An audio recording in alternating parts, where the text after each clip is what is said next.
In this video, we're going to look at the process of scaling, which is how the BSSS compares students doing different subjects at all of the different schools in the ACT.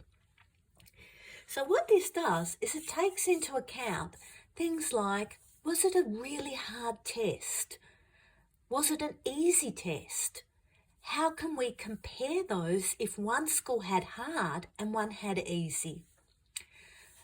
So let's assume that we're starting with a group of students doing a subject at one school, and they had a really hard assessment. So their mean is 50% and the standard deviation is 10. This is what would be called their raw scores. So a student on the average, on the mean, has a raw score of 50.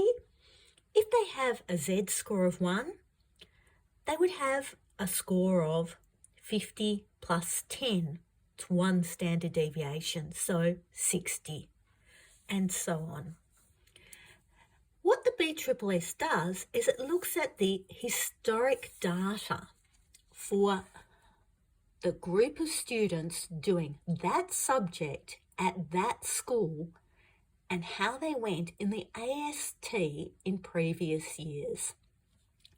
And they use that data to set what the mean and standard deviation will be.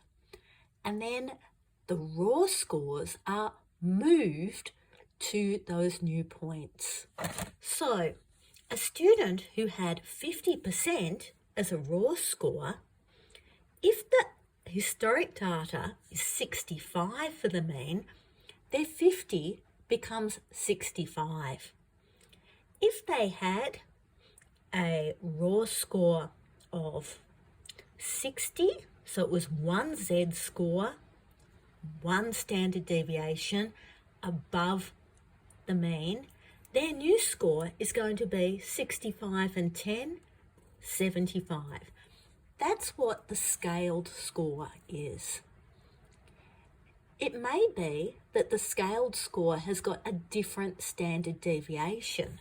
So if, for example, the standard deviation is now 15, a student who had a Z-score of 1, they had 60, when it gets scaled, it will go to 65, the mean, plus 1 standard deviation, 15.